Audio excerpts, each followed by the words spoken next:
You can forget a lot of things, Foster Care Nation, but never forget this. You're listening to Unparalleled Studios.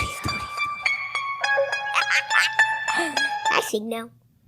Foster Care Nation, listen up. This is Foster Care and Unparalleled Journey.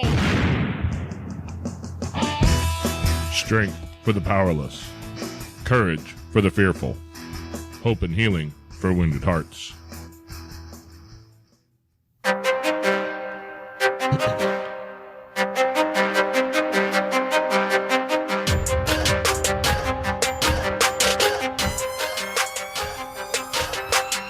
Hello and welcome back to Foster Care and Unparalleled Journey with Jason. And Amanda. And baby today too. So if you guys hear baby noises, sorry, I can't manage to edit them out, and she's kind of cute, so I like hearing it. So we're gonna leave her in there.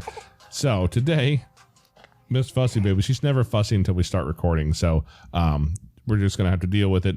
But we brought back Justin Black. If you guys remember in the past, you've heard Justin and Alexis tell their story before. They are the creators of Redefining Normal. Well, the authors of Redefining Normal, and they have redefiningnormal.com. It's re-definingnormal.com. And they have started their own podcast called Rose from Concrete. And so I recommend you guys go over and check them out. Hit the follow button on there so that you can get them downloaded and listen to what they're doing in this world, because Justin and Alexis came from a hard place, and they talked about it last time. And Justin, I know that Alexis had some other things she had to take care of today, so I am glad to have you here anyhow. Sometimes the boys get to just go do all the hard work and that stuff, but, you know, I think what she's doing today might be harder work. We talked about that earlier, so we're just going to sit here and have a conversation. So how are you doing today, man? I'm doing great. Thank you for having me on the podcast today, and I'm going to hold it down today for the both of us. All right. I ain't gonna tell her that you said you could take care. You could do her job for her today. I'm gonna try. I don't know how good I would do, but I'm gonna try.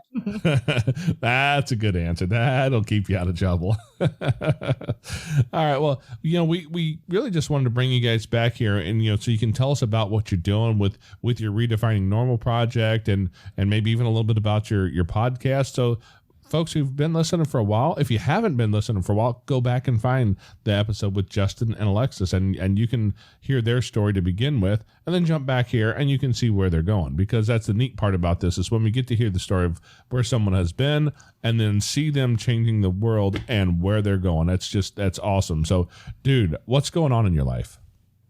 There's a lot going on, and we talked so far, like a while ago, it was like in a super early stages of Redefining Normal, where I think maybe the book just came out, and we're like, I don't know if the book was out already or preparing to come out, but super early stages of everything. And I don't even know if we transitioned the book into a business by then yet. But since then, just a few things to throw out there. We've sold nearly 7,000 copies of the Redefining Normal book as self-published authors. Won 11 book awards, and fortunate enough to be a part of Forbes Next 1000 for 2021 with our business, and turning the Redefining Normal book into an entire business where we do workshops, presentations, and many other things like that, just around the country, trainings, keynotes, you name it, doing it with youth who've experienced care, the stakeholders in the system, like the attorneys, the judges, the parents, the adoptive parents, as well as different universities around the country, different students, and just picking up with that momentum of the book. So it's definitely been a blessing. We've been super busy, going like 2.5 weeks almost every month, but it's a blessing. Oh man, yeah. If I remember right, you guys, the book was coming out right after we recorded that episode, if I remember. So it was right in that time frame. And I know that we were kind of just wondering where you guys were going, if I remember right. Did I introduce you to John Williams? You may have. Pretty sure you guys, maybe you were on his podcast or something. A Life That Counts, shortly after. Yes, I do remember that. Yes. Yeah, because I remember passing you guys on, passing your name on to him, thinking like these guys are going somewhere. And I've known John for several years, and John's all about helping out kids with the work that he does. So I was like, yeah, I think these guys need to meet. And I was pretty certain you guys were going to go somewhere. So it's great to see like having some success with the book. I mean, dude, like 7,000 copies. That would be a mind blower for me. On top of all the awards, like might give me the award for the most for the worst English teacher ever. And my English teachers will be mad. They said, no, I didn't teach him that way. No. I mean, but the numbers are cool, but what's most important is just the testimonies we're really getting back. Like we put our personal diary almost into this book. And for people who are listening who don't know what the book is, it's called Redefining Normal: How Two Foster Kids Beat the Odds and Discover Healing, Happiness, and Love, where, to summarize it all, we basically give our personal narrative about how trauma became normalized within our family, and how, as we started to uncover that, we started to realize that this trauma within our family and in our lives was passed down to us generationally from like 2 to 3 generations, and how we had to uncover who we were outside of that trauma, focusing in on our mental health, our emotional health, and our spiritual health, while at the same time coming together in a relationship as 2 young adults. So, internalizing it and expressing it in negative ways onto one another in different situations, but ultimately finding out who we were as individuals and then coming together to try to build a new legacy. And that's where we end the book with our wedding and everything. So with that, I mean, the impact has just been incredible with the testimony that we've been getting. And since then, we also put out an audio book where we're narrating the book and everything. And people are just giving us amazing feedback, showing us so much love. And I can never take any credit for it, but it's all just a blessing from God, really. Justin, I would say I wish a book like that was out before me and Amanda went through it, but we did everything perfect in our early years, didn't we, baby? Yeah, I did. I'm not going to argue because I've learned how to do some of that stuff better now.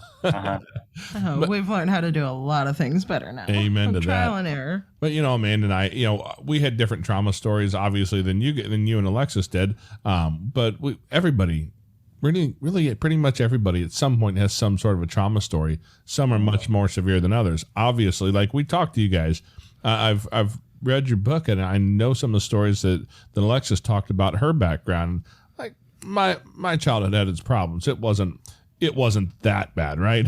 It wasn't that traumatic in that way, but for a kid, like it took a while for me to realize what that really looked like, And so as we all have to deal with some kind of trauma in our own lives and figure out how to step through that, the fact that you guys have put that out there on display, because let's be honest, we're all willing to talk about everybody else's problems. We're not willing to talk about our own stuff very often. Mm-hmm. And that's kind of what we want to challenge people to do. We've been through some unimaginable stuff, and I'm not here to play victim at all, but really try to encourage people to really unpack that a little bit in their own life. And, one of the things that my pastor has told me is that if you hold your talents, your skills, even part of your story within yourself, then don't get me wrong, I want people to be comfortable doing that. But to a degree, there's a bit of selfishness because your story, what you've been able to overcome, what you've been able to do is going to help hundreds and thousands and maybe even millions of people out there.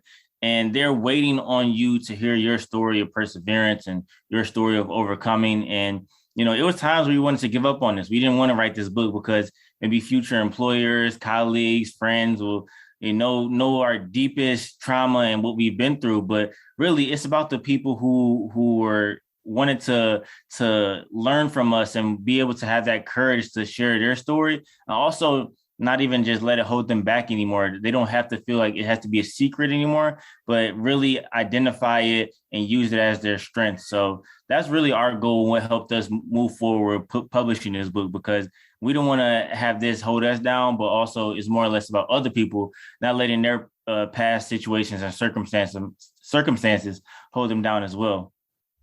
Justin, one of the questions I always like to find out from people who've gone from trauma, who've gone from their own dark, hard places to helping other people. Like there's a switch that happened at some point in there. What was it that took the 11-year-old Justin who was living in that trouble that you were living in that part of Detroit, right?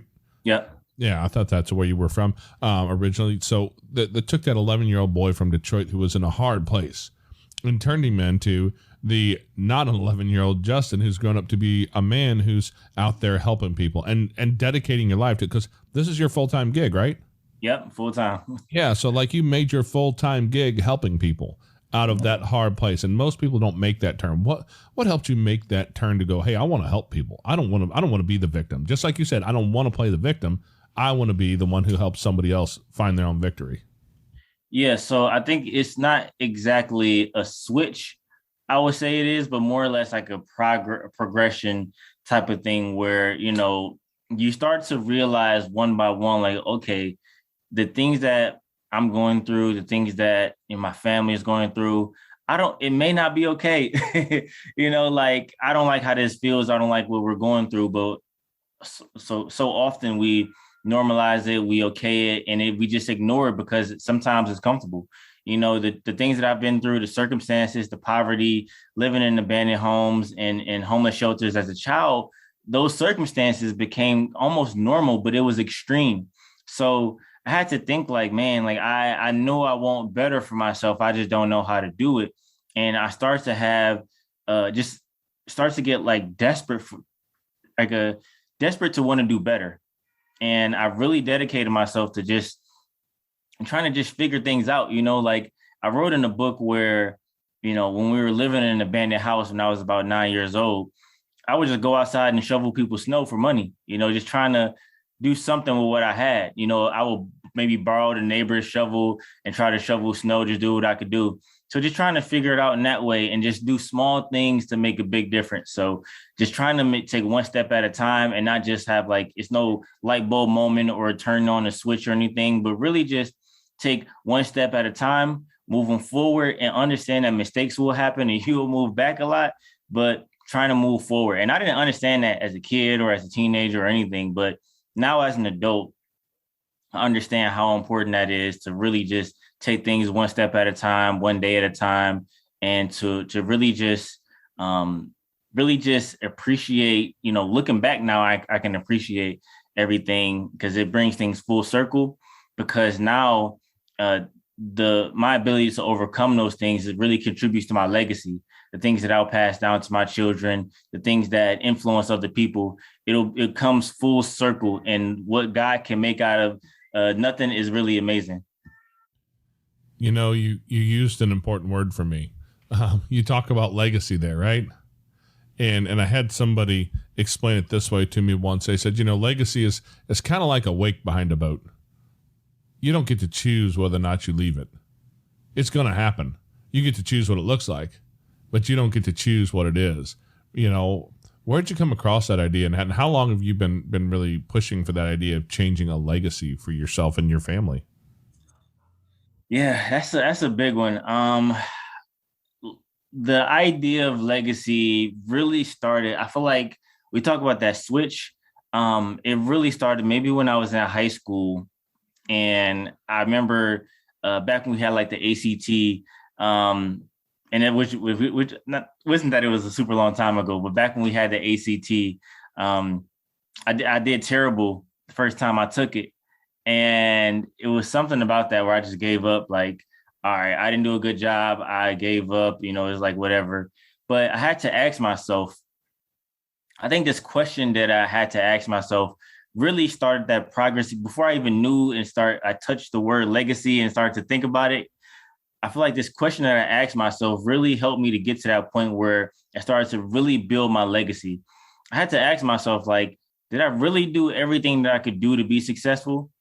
Sometimes when we fail and we don't do good, it's easy to blame it on so many other things, like this person didn't do this or this person didn't do that or so many other things. And sometimes, life is things that happen to us is out of our control. But one thing I wanted to do with building my legacy is that I have my faith where, I have my faith in God, which is, God does things that sometimes out of our control. But if I can do everything that I can with what I can control, to do the best that I can do with what I can control, am I satisfied with the results? And in that moment where I took the ACT and I failed it, I knew I didn't work my hardest. I knew I could have went to more tutoring.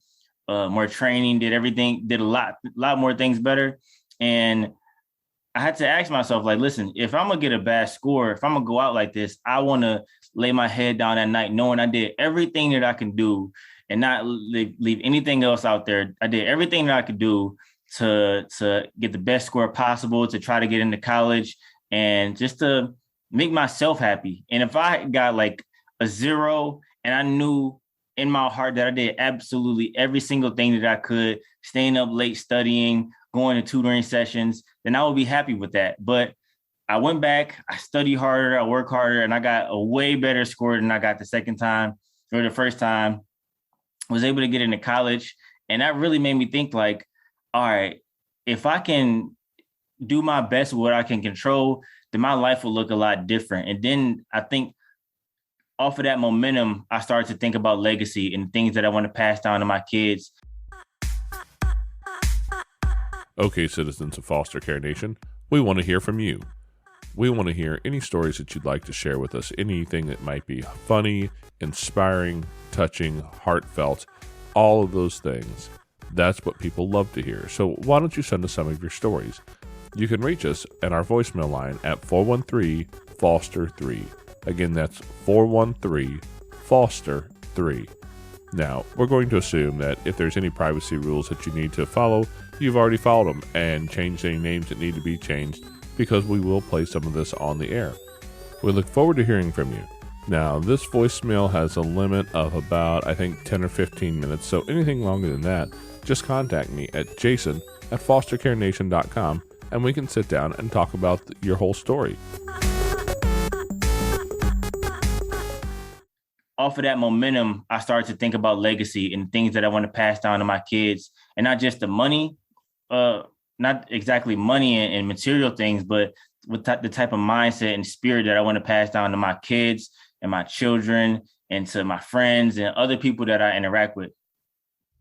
Well, you mentioned kids. I know you don't have any kids yet, but have you guys had this discussion that my wife and I had a long time ago? Do you know how many that's going to be yet? Because my wife at one point when we were first together, she told me she wanted a dozen kids. Oh, man.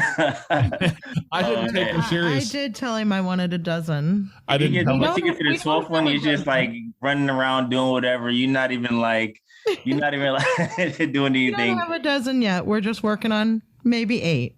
Oh, man, that's too much. You remember the old nursery rhyme about the old lady in the shoe, who had so many children she didn't know what to do? You know why I never mentioned the husband? Because he was taking a nap. He was working. That's funny. Exhausted from working so much. That's what it was. Yeah. So how many have you guys talked about that all? I'm just curious. Do you have plans for a big family or just take it as it happens? Yeah. So I kind of think we just take it as it happens, but I can't really see us going over maybe like 2 or 3, and then just kind of maybe fostering and adopting from there. Fostering, adopting, mentoring, whatever we have to do, maybe contributing to a group home setting, whatever we have to do. But I can't really see us going over like 2 or 3. And does she know that? yeah, we had that conversation. Because she's like, her back and her body. She's like, oh man, that could be tough on my body, and my back already feel some type of way and everything. And it's like, even if you don't birth them, they're hard on your body. I only birthed 2, and well, we have a few. Yeah, we have more than a few. But yeah, I just want to make sure you had this conversation with her so she don't listen to this episode and go, you said what? Yeah, I used to say like 4 or 5, and then she was like, huh? And and then after that, I'm like, I think I'd be good with like 2 or 3. I don't need that many, All right, as long as you got a plan and she knows about it, that's the important number, right? Exactly. Yeah. So you brought it up a couple times here. I always like to dive into this question a little bit with people who mention it. Because for some people, faith is a big component of their choice to help out kids in foster care or adoption. There's that whole verse that people go back to, and James, it talks about what true religion really is. It's helping the orphan and the widow in their struggles. And there's more to it, but I'm just going to stop there because I'll prove my ignorance of being able to recite Bible verses if I keep going. It's all good. but you know, that's something that's mentioned, and orphans and widows is something that's mentioned more than once, you know, in the Bible. And so people have a lot of religious reasoning sometimes for wanting to help kids. So I'm just curious, is faith a component of that for you guys, or is it just an overall component in your life? I think it's both. I think it's a foundational piece to where, you know, we talk about faith, and I think when it comes to faith, faith is your foundation. And, you know, when times get tough, when things get rough in life and you need direction, that's going to be the foundation that's steady in your life. So it's something that is fundamental for us, but also as far as serving people, you know, Jesus displayed servant leadership throughout his entire ministry on earth. And like whatever we do, I don't care if you're doing what I do in business, entrepreneurship, or you're doing what your podcaster, you're an engineer, you know, and tying it back even to legacy, you know, you'll be remembered by what you did as it relates to servant leadership. And that's what's really important. You know, our 9 to 5, our career, that's cool, but servant leadership is what it's really about. And I just read a scripture the other day. It's really been in my heart because they talked about, you know, the way we serve people, we're not even really serving people. We're serving God as we serve people. And when you serve people, if you ignore someone or you disregard how they feel, what they need, then you're ignoring God. And that's how I forget the scripture. I think it's in Matthew, but I think when you take that into account of when I serve people, I serve God, then it's like, I feel like everybody would be on board with looking to serve individuals, communities, and everybody. And that's what I always try to keep in mind as I serve people. I want to serve God and serve and help them out of everything that they're going through for that mindset shift, so they can see themselves how God sees them. Yeah, I could go deep on that one with you. You know, I have a good friend of mine, and Amanda already knows who I'm going to mention here. My buddy Joe Bailey. Joe's a good dude, and I like Joe because he's one of the few really good men I've met in life. And you know, he's leading a group that I was a part of, and well, I'm still a part of it. But one of the things we did was to work out our spiritual purpose. Like, why are you here? Why are you on this earth? If God put you here, do you have a job to do? Are you doing that? Do you even know what it is? And so he walked us through a program where you kind of figured that out and could figure out your own, figure out what your own purpose is. And that was so impactful for me because, quite frankly, he said, I knew what yours was before you even opened your mouth about it, right? Because we live this life, right? I'm here to serve kids. That's what my job is. And as a quick plug for Joe, by the time this comes out, hopefully his podcast will be up. He has a podcast coming out called The Reman Project, and he talks a lot about, you know, men who need rewiring. And Justin, I think that's probably the thing that would have been real helpful to you on your journey back when you were just getting started and rewiring a lot of that childhood trauma and stuff and figuring out how to be a man. Mm-hmm. That's the kind of stuff that's really powerful. So yeah, for us, you know, Amanda and I, quite frankly, when we started this, the church that I grew up in was not a spiritually healthy place for me. And Amanda's family was not really spiritually active growing up. Really, we felt led towards it, but we didn't have the ability to really nail it down to like, this is the thing we're doing because we want to be super spiritual people. It was just a need. And so I think it's important for people to realize that even though that you can do this with a real spiritual component to it, there's a need for this with or without that piece of it in place. We need everybody to step into this because, man, oh man, what last numbers I saw was close to 500,000 kids sitting out there in foster care looking for somebody to help them out. Yeah, and around the Super Bowl, I saw a meme online that said, if you just take California, I don't know if it was California or LA specifically, but you can fill up the entire LA Rams stadium with the youth in foster care. I think in LA. I don't know if it's LA or California, but I think we'll just go with California. You can fill up all the kids that are in the foster care system in the state of California. They can fill up the entire LA Rams stadium. And once you kind of put it into that perspective, it's like kind of shocking and mind blowing. Like, wow, you know, and with the work that we really want to do is try to get to that fundamental piece, because I think the statistic says that, foster care, one of the biggest reasons why kids enter the foster care system is because of neglect. And, I think there's a lot of support out there for youth who are already in foster care, who are already going through the system. And that's amazing. But I feel like where my heart is leading me, what we are doing is getting to the fundamentals of the way people think and who they are. And even trying to support families and communities before we have to get to a point of releasing our child into the foster care system or not being able to support them. So working with the parents, working with the youth themselves, so they can stop that cycle of trauma, because so much of it is normalized where parents and communities don't even realize it, or they just coping with maybe some type of alcohol or drugs to with their mental health issues. So trying to support them in many different ways so we can stop that cycle of trauma. And faith is a huge component of that, because I feel like who we are foundationally is so broken, and we're passing down that brokenness to our children sometimes, and a lot of times unintentionally. If I'm not careful, I'll start to preach a little bit when it comes to that whole generational trauma thing, because one of the things that I've heard it so many times, it keeps coming back to me, and I know that means I need to spend some more time, really getting into it, but generational trauma is such a big thing. You look at our own kids that we brought into our lives, and so many of them, their parents were foster kids before they were. Mm-hmm. And it just happens time and again. And the instances of it being because, like you mentioned, some sort of neglect, usually based in some sort of drug or alcohol abuse, because people are medicating some of those traumas that they had. Poverty. Well, and poverty too. But, yeah. And that's an important piece to look at as well. But people medicating some of those traumas, or maybe poverty that's based on some of the traumas that they grew up with. So what kind of things are you guys doing to help people before they get to the point where these kids need to come in care and need to have people, step up and take care of them? What are you doing that could help keep them in their homes? Mm-hmm. Yeah. So first, like I said, we focus a lot on mindset, who you are fundamentally. So as we work with the parents, or specifically more or less the foster parents that are housing the youth, and work with the youth themselves to stop the cycle of trauma, we try to challenge them fundamentally on who they are. So we ask them questions like, what are your core principles and values? And how do you display that for yourself on a daily basis? And trying to hold them accountable to the standards that they hold for themselves and their own expectations.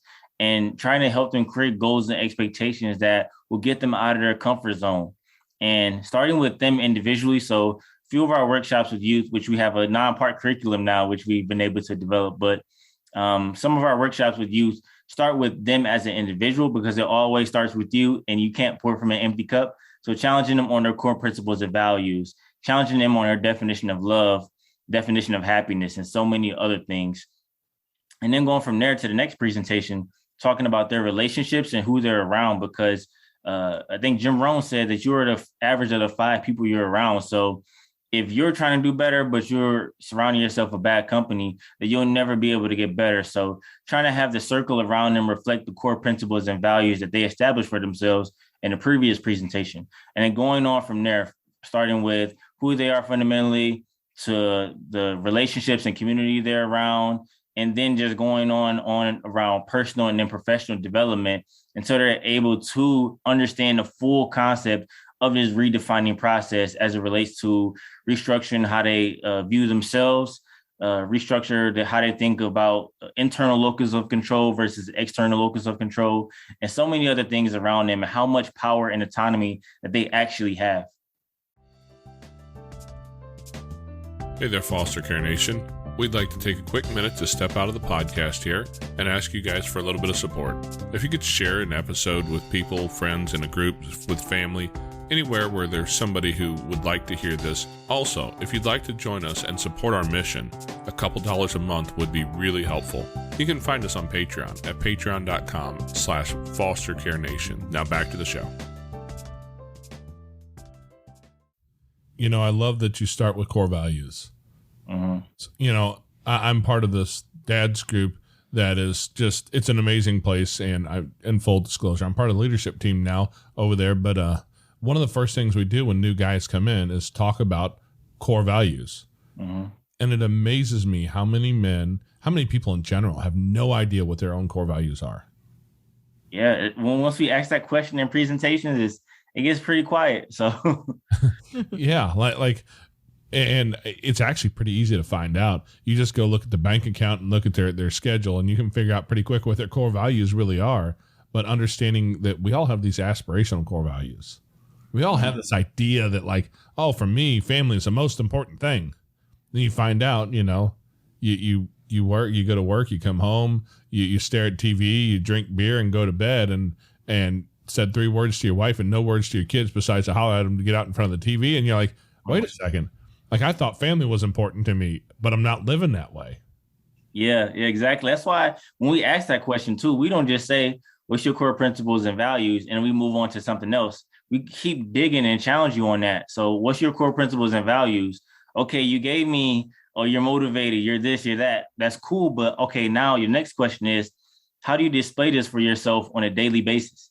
Now you may be stuck like, okay, I don't know how I display this for myself. And so many other things like that. And starting with those core principles and values in the first presentation, and then getting all the way down to like the 8th or 9th presentation, where we're challenging them on even their scheduling. How do you set up your day? How does your typical Monday look hour by hour? What are some of your goals throughout the day? And how does those core principles and values reflect in those activities throughout the day, and breaking that down day by day and week by week, and helping you understand a to-do list and understand your weekly goals and everything. And then we were able to create a planner from scratch. So helping them be intentional about putting in those activities in that planner that we created for them. So it comes full circle. And we really want to just try to be intentional as possible about giving them that full circle support. So you're working a lot with the youth, right? The youth, as well as the parents and other stakeholders in the system, like the attorneys, lawyers, caseworkers. Yeah, I'm just thinking that as you work with the youth, one of the things you're doing is breaking the generational part of that. Mm-hmm. You can change that next generation and create a whole different, because man, we talk to people who are trying to help kids. We talk to people who are working their way through the system. Mm-hmm. But the most powerful piece, I think, is when we're able to break a generational trauma. Mm. And your story is just clearly a story of that. You did that first. Well, and when kids grow up that way, they don't realize that they have the power to break that cycle. They get stuck, and they've seen their parents do this and their grandparents, and this is just the way it's supposed to be. So this is what I have to do. Mm-hmm. Exactly. Yes. It's unfortunate, but it's very true. Yeah, the fact that you guys are busy giving that power back to kids and teaching them that they have autonomy. Because, man, let's just be honest for a minute about that whole victim mentality. Every one of us have been a victim of something. Exactly. And I think the question is whether you lean on that victim status to get people to give you something and use that as your power, or you go out and choose to create something bigger than yourself because you were a victim. To become to hand that who was, I think that was Galen Elmore. I think his whole thing was about victim, victor, and then oh man, I feel stupid now because I can't remember the last part of that. But it was, the whole idea was that moving from a victim to becoming the victor, where you can hand that out to other people. And there's a V word that mentioned that, and I cannot remember for the life of me what it was. I feel dumb now. But yeah, that's what your story is. That's what you're doing in other people. So I mean, that's huge, man. That's huge. Yeah, I don't want to come off as insensitive to people who are going through struggles, because there are so many struggles that are out there that I have no idea. How I have no idea what it's like to feel that, to go through that situation. And what I would advise people is, again, that's why it's more of a progress situation, as far compared to it being a light bulb or a switch for that mindset change. Because some people who have deep trauma to 4 to 5 to 6 generations of maybe some type of drug abuse, some type of sexual assault, there's so many different things that are layered and just deep rooted, that it may take other people longer to realize that I don't want this for my life. And luckily, I was able to realize that as a teenager, but still, now I feel like I have loads of bricks on my shoulders that I'm trying to carry because I want to make up for everything that I lost and my family lost and everything, and try to pass down something positive to the next generation. So I don't ever be insensitive to what people are going through with their generational trauma and what they've been through in life, but also let them know that, know at the end of this, however long it takes, months, years, know at the end in the mind that you will be an overcomer. You will be able to get through that, because you don't ever want to let somebody have the power to dictate who you are in your future. It is very true that, yes, they could have hurt you and it wasn't your fault. It was completely their fault that they hurt you. They play a huge role in the position that you're in right now. But who's going to have the last say? And I know for me, anybody that hurt me will not have the last say in my life. God gave me a life, made me unique for a reason. And no human being, no matter how influential you are in my life, my parents or anybody else, no human being is going to have the last say in my life. Yeah, that goes back and reminds me of that one verse in Matthew, which again, I'm just going to show that I can't remember what it was. It was something verse 28 about how, these things might have seemed evil for evil aimed at you in your life, but God can work it all together for good. Exactly. And the hardest things, it's one of the lessons I try to preach to a lot of men in the dads group, is that even in the darkest rooms you'll be in, there's a spot of light. And getting people to grab onto that light and chase that light and go figure out what it is, that where they can take that and create something big and beautiful out of something that was maybe really traumatic and hard. That's, how do you teach, you're working with kids, youth in care, probably a lot of teens would be my guess. How do you teach that to a teenager? Because I know teenagers, and it's really hard sometimes to convince a teenager that like this bad thing that happened right now is not the end of the world. It's not your life story. Like there is more coming. You got lots of room to get better. How do you talk to these kids to get them to realize that side of life is still coming? Mm-hmm. So what we do is we challenge them on a lot of definitions. We challenge them on their definition of love, definition of happiness, and try to teach them about how much autonomy you actually do have in your life and how much you can control. And there's a saying that there is about 10% of life that things happen to you that's out of your control. And the other 90% of things is based on how you react, things you can control. So I try to teach them on principles and concepts like that, and also try to support them in that the idea of contentment. When situations happen that are out of our control, not to live on the highs of life where I'm doing amazing right now, or on the lows of life where I'm doing terrible, but really, no matter the outside situation, internally, you have a sense of contentment where you're comfortable with yourself and who you are.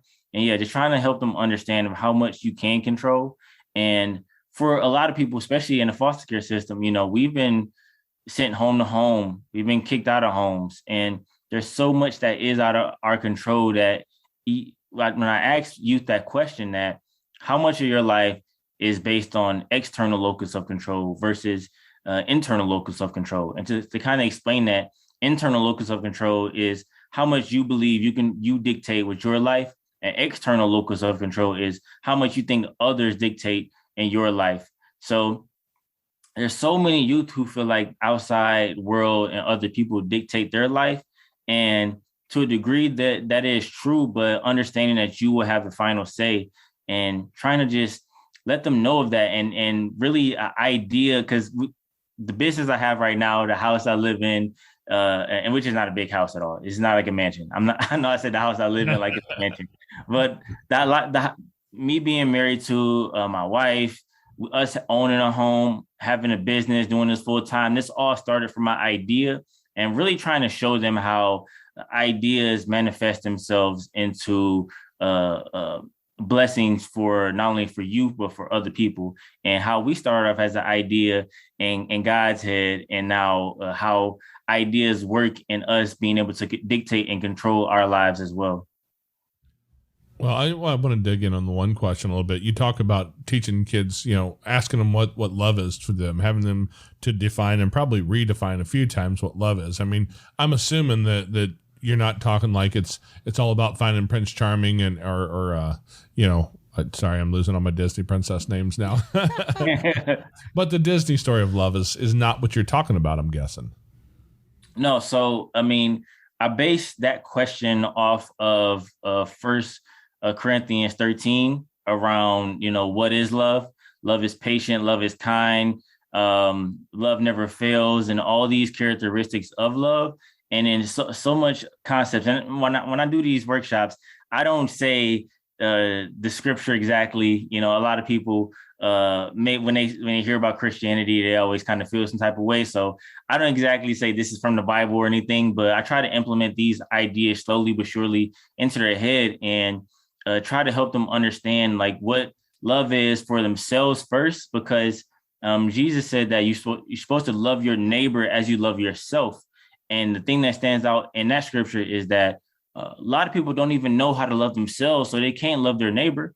So trying to help them love themselves first. And it's not about a romantic partner or a friend or even a family, especially during that first session, but trying to understand how can I treat myself better with my thoughts and what I say to myself in the mirror when I approach different opportunities. What can I say to myself that's better? How can my actions reflect that I love myself and I want to treat myself better? How can that be reflected in my actions? So starting with taking care of themselves, being patient with themselves, forgiving themselves, and working on themselves, and then working on doing that for other people.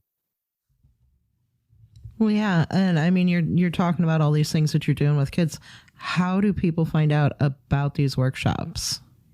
Yeah, of course. So you can feel free to visit us at re-definingnormal.com to get more information about who we are and the workshops. Usually we would, once you go to the website, you book us for something, and we always try to tailor our workshops and presentations for specific groups. If you have different themes, the group that you are working with, it may be university students, it may be juniors and seniors of high school, it may be the youth transitioning into adulthood, whatever it may be. We try to always adjust our workshops and our themes and everything, but everything's on the website.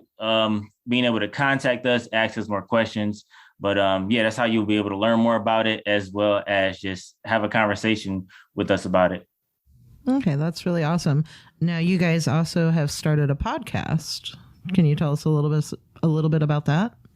Yeah, so with the podcast, we wanted the podcast to be a reflection of the book. So the podcast is called Rose from Concrete Podcast.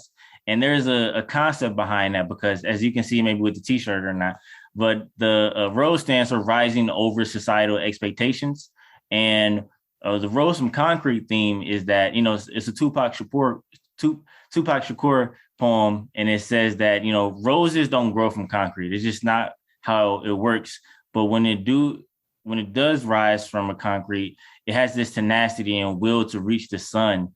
And that's what should be highlighted. That should be what society focus on. But for so much of society focus on the damaged petals of that rose that just grew from concrete, instead of an actual rose coming from concrete and is will and tenacity to shine and reach the sun. So that's what the podcast is about. And we talk about a lot of themes from the book of overcoming trauma. We talk about personal success, business success, inviting people on to just talk about their story of overcoming. And it doesn't have to be foster care related, but just inspiring people to overcome. And I talked to one of my friends that's an art major, and how she had to overcome some of the expectations of being an art major in college and how people look down on her, and just interesting and fun conversations to inspire, to laugh, to reflect on. And yeah, we're just excited about it. Well, I have to say, you probably win the award for the first Tupac reference we've ever had on the podcast. There we go. I love it. And if you look at the two of us, you might even recognize that was our generation, Yeah. Well, I am a 90s baby, so She doesn't want to admit it because of the whole, it tells you how old we are. No, I'm old. Just ask it's all me. good. I'll tell you how old I am. Yeah, but one of the other things you mentioned was those social influences. I know the Jim Rohn quote you gave, because that's part of the thing that we talk about in the dad's group I'm a part of, is that like that's a huge thing. And if your social influences are the guys you work with who, and I know these guys who get up on Monday morning, they drag themselves to work, they grumble about their family while they're at work and how much they hate their job. And they get to the end of the week just so they can go home, drink some beer, watch football, complain about work, and then get up on Monday morning and start the cycle all over again. And these are the people you surround yourself with. I know who you're going to become if you hang around that. And that's why why we've created this group of men, of dads who are trying to be better, is because you have to find those people and surround yourself with them, so that when I say some victim stuff in front of some of these guys, I know some of these guys pretty well. I've known several of them many years, and they'll call me out, right? They'll straight up call me out and tell me, shut up, don't give me that. Let's talk about this. Let's talk about the good in your life, that kind of stuff. So when you talk with kids about social influences, I know that our teenagers don't always pick healthy social influences. Yeah, we'll say it that way. Some of their friends have been some really interesting folks, and for legal reasons, I won't define some of the things I've had to deal with. But yeah, that's a big problem. How do you talk to kids about how those social influences impact them in a way that they're willing to hear it? Mm-hmm. So we have to challenge them and kind of hold them accountable, because as I said, like with the core principles and values before, nobody's ever going to say like, oh, my core principles and values. They're never going to say anything negative. Everybody's always going to say something positive. And then we have to hold them accountable as we get closer or deeper into the presentation of, okay, how are those core principles and values reflected in your friends, in your relationship, in the things you do, and the music you listen to? Is that reflected in that? And then we don't have them, they don't have to respond to that specifically, but they have to think about that internally of, okay, I don't think it does. So that's something they have to sit with and live with. And we can't, of course, force them to, change the music that they listen to or their influences or anything like that, or what they're doing. But try to have them think about that. Like, if I'm going to hold myself to being a positive person, being patient, peaceful, whatever they choose as their core principles and value, then they have to hold themselves accountable that I said this, but am I really doing that? Am I really holding myself to that standard? And they have to live with that. And we really want them to reflect on that as they go home, and to think, if it's somebody in their life that's not positive, to say like, man, you really don't reflect, what I want to be or who I want to be. And then as we ask them, okay, what are the things that you want to do? What are the principles that you want to have for yourself that you're not living up to right now? And what are the changes in your life you need to make in order to reach that goal? So we challenge them in multiple different ways to, after they leave our workshop, they just kind of have a lot of soul searching to do, and we don't want, there may not be a 180 in our workshops, but we really want them to go through that slow grind, that process, to really think about, man, that really challenged me. That really flipped my world upside down. I really have to do some soul searching and do some digging and really figure out what I want in life. So we challenge them, and, we hope for the best, but there's no always guarantee, of course. Well, I mean, it sounds like you're planting seeds. Exactly. That's the goal. And that can be a good thing, because I know, like with our teenagers, I don't know about anybody else's teenagers, but I know my teenagers don't like to listen to the things that mom has to say. They don't like to take my wisdom to heart, but they can take somebody else's and hear it, even when it's the same thing that mom said, but they can hear it because somebody else said it. Mm-hmm. Yeah. I was like that too. I'm not gonna lie. I was just like that. Some people would give me some good advice, and somebody would tell me something as a teenager, and I didn't like it. I ignored it. I'm like, yeah, whatever. And then somebody else would tell that to me, and I would go back to that person like, what somebody told me? They told me this, this, and that. And then like, that's what I just told you to do. Why aren't you listening to me?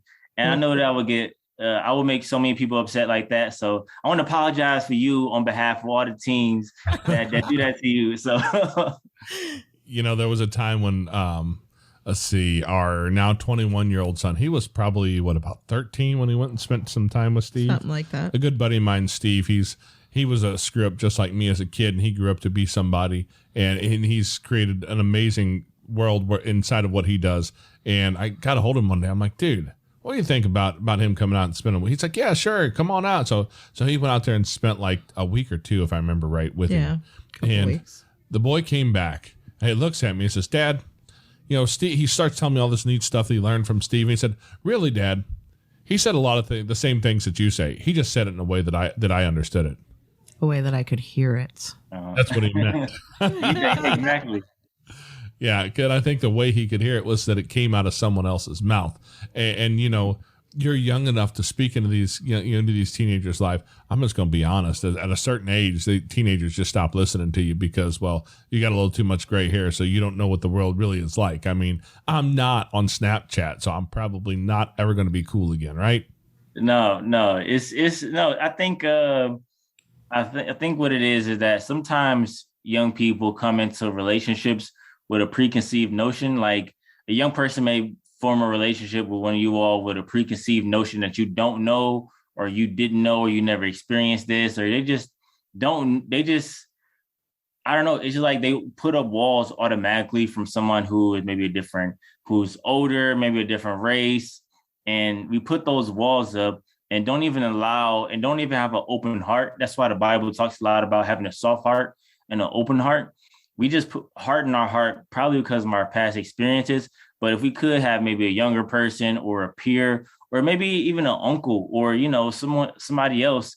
But I think maybe because of the dynamic of the relationship, that there's a power dynamic where they see you above them and they just feel like you're just trying to just tell me what to do and try to boss me around. Some of those preconceived notions may block the good advice that you want to give. So we'll love to just see you kind of work on breaking down those walls one by one and really just showing more. Of course you do already, but showing more love and care, and just vulnerability is what we always challenge people to do. Show that vulnerability, to let people know that I'm here for you and I love you. And, I'm in this for the long run. So, because a lot of people, especially foster youth, have so many questions and concerns and just suspicious about everybody. So we have those walls up. So I think from what I know, you all are doing an amazing job, and I love everything you all represent. So. Well, I appreciate the kind words. I think part of the problem that we have found in our own experience is that it's so easy to tell a kid what to do. Look, I know what's going to turn out best for you, boy. Just go do this. And they don't like to hear that. And as parents, whether it's biological, foster, adoptive, whatever kind of step parents, whatever it is that you've got, it's really easy for us to come across in their eyes as saying, like, look, I know what's right because I'm the smart one. I've never made these mistakes. And we don't share our ugly spots. We don't share our struggles with kids because, the words you use hit it right on the head. It's that vulnerability piece. Mm-hmm. Can you share that with your kids with some real vulnerability of the places where you have messed up? Mm-hmm.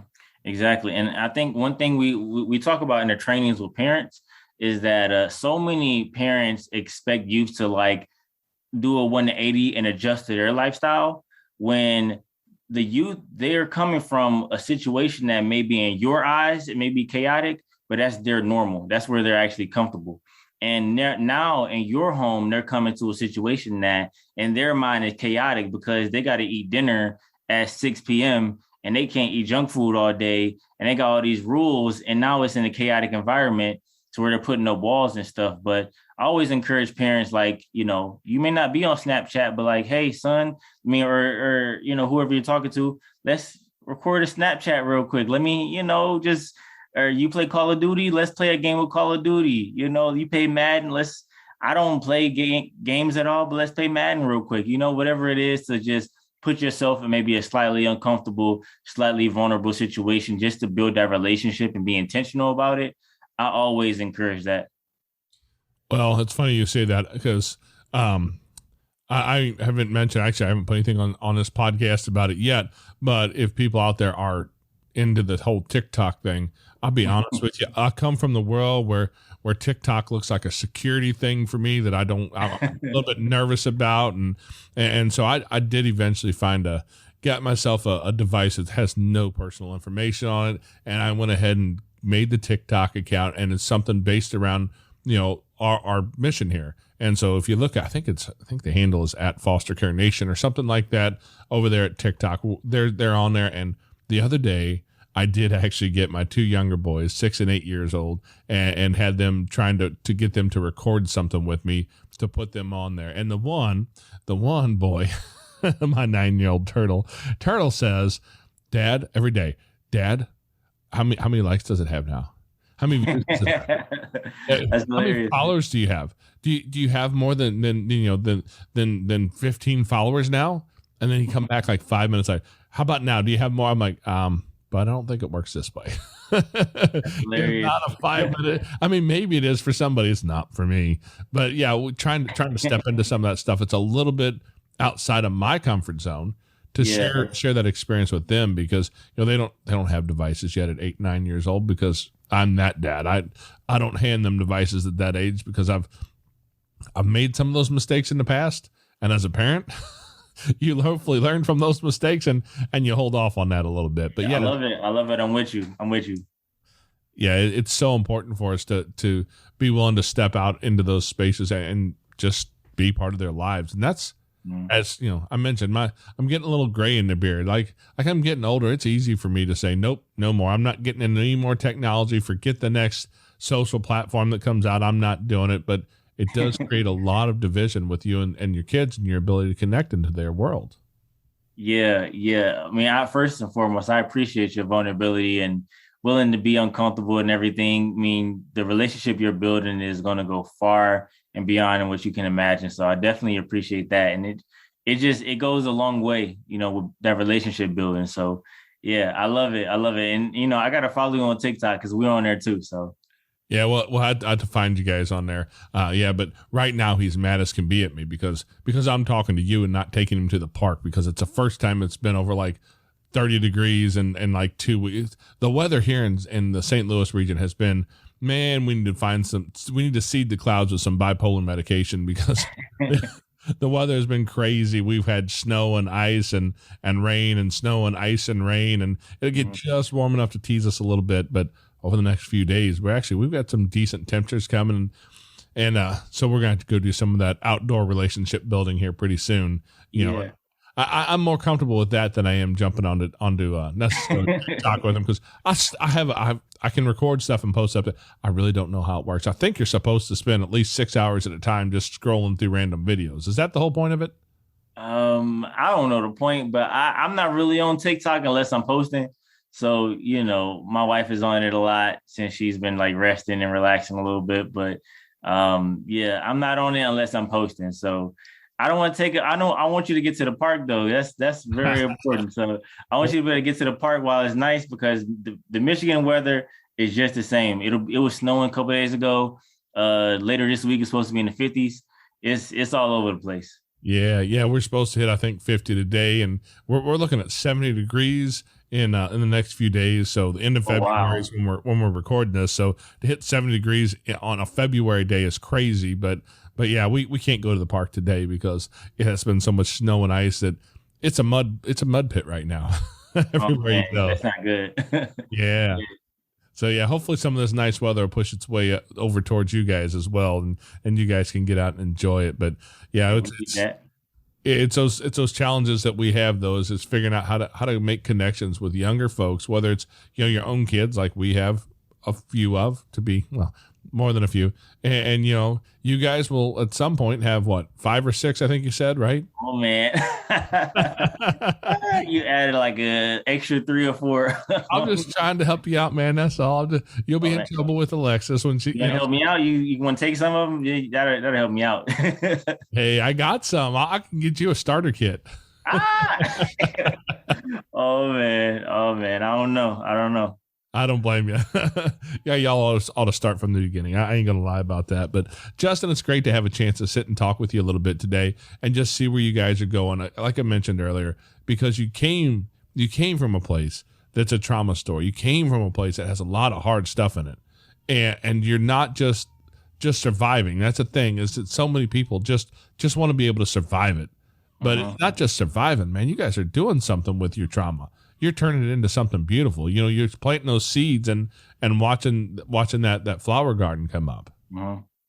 Yeah, no, it's really been a blessing to first be invited to be back on your podcast and your platform. It's a privilege, it's an honor, and it's just a blessing from God to be able to do what we do, to do it pretty much full time, to travel the country doing this.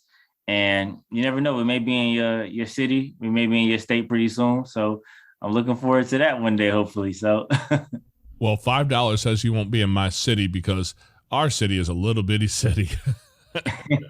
we'll make it work. We're gonna be right next to your city, and then we're gonna travel there just to come see you. So we want to make it work. Hey, if you guys come to the St. Louis area, we'll make certain that we can set some time aside, because that'd be awesome to get to meet you in person and have some time together that way. Because this virtual world, man, I don't know about you, but it's nice that some of that stuff is starting to open up and we can actually see one another again. Yeah, it's benefits. There's a lot of benefits to it, but it does get exhausting. I miss, sometimes I miss giving hugs and all that and shaking hands and stuff like that. But yeah, it's good and bad on both sides. So Yes, it is. It is. The pandemic has been difficult on many different levels, but I think we're at a place where we're starting to see things turn around. And yeah, so I hope to get to see you guys come out this way at some point, and maybe someday I'll grow up and follow in y'all's footsteps, and we'll make it up to Michigan and talk up there or something. No, of course, and of course, it's been a blessing being able to talk to you and being on your platform again. I definitely appreciate it. Yeah. And, I'm sorry. Before we wrap, I just wanted to also give a shout out to all of our platforms and give people the opportunity to connect with us as well.